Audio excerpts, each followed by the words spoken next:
Good morning. Just one slide with shameless self-advertising. Commerz Ventures is the corporate VC arm that was founded late last year by Commerzbank.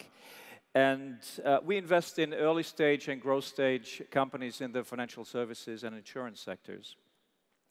We have completed one investment to date, a social trading company called eToro, based out of Israel.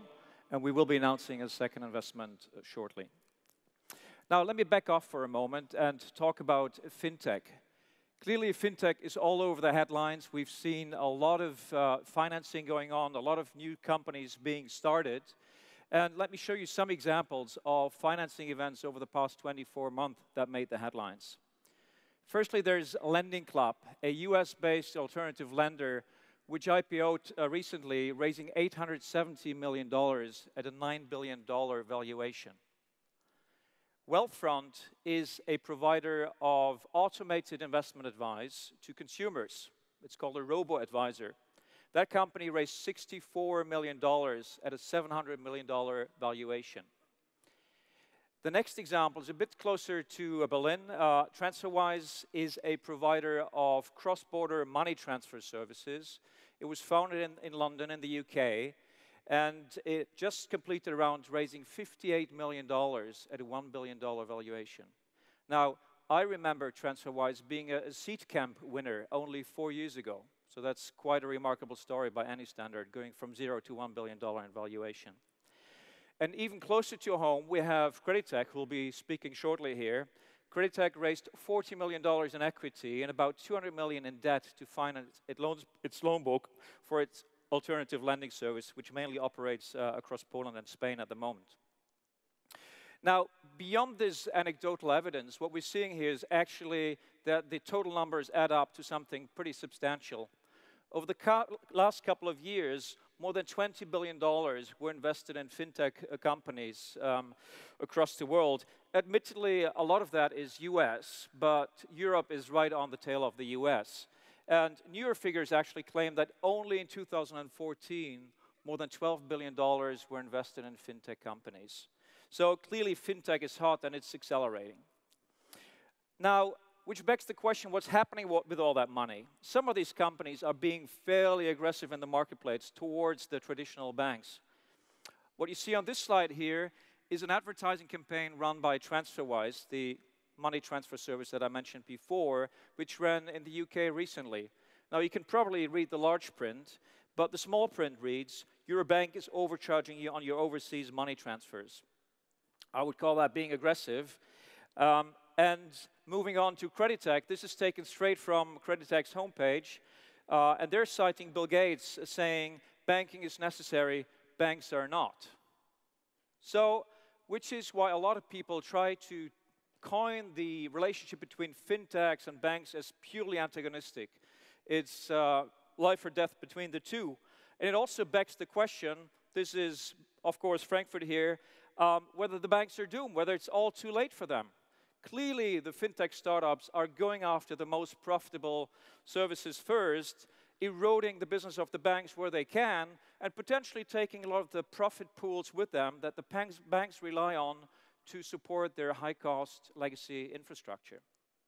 Which begs the question, how is this going to play out?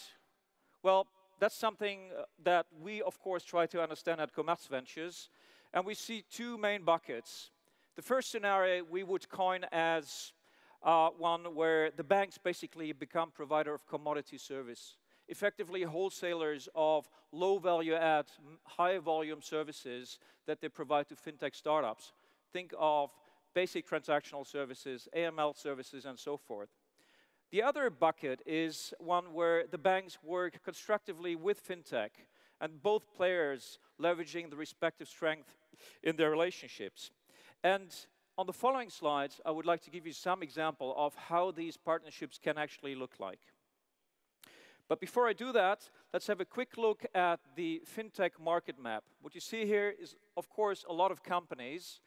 And if you take a closer look, you will see that they mainly fall into two buckets. They're either enabler of digital services, enabling the banks to further their own business, digital business agenda, or they provide retail services to consumer and business clients. But if you take a look at what's happening on the partnering side, I think this is quite a remarkable slide, and it only reflects Germany. So all of these are partnerships that German banks have formed with startups, and there are quite a number of them. And so how can this look like?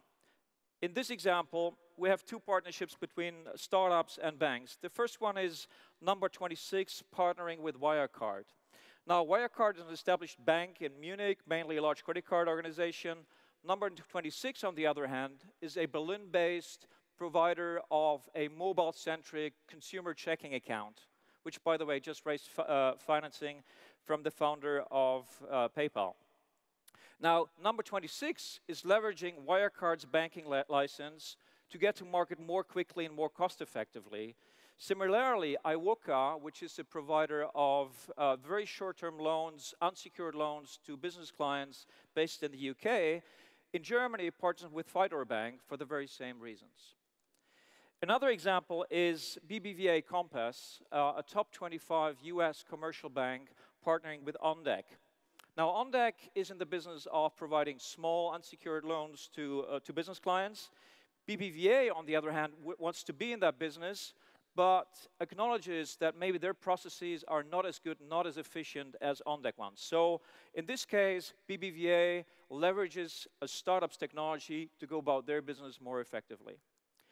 And the last one here is one that I labeled lead generation. Maybe not a perfect misnomer, but let's use it regardless. What happened in the US is the following. The smaller banks in the loan business were losing market share to the larger banks, either because they couldn't offer the same breadth of banking services and products, or they simply didn't have the marketing powers that the large banks had. So their market share in loan origination was going down substantially. So what they have done is they teamed up with Lending Club, an alternative loan provider to consumers, and there's a group of 200 banks who basically signed up for each of them to source consumer loans through Lending Club, leveraging Lending Club's ability to source loans, but also to assess risk.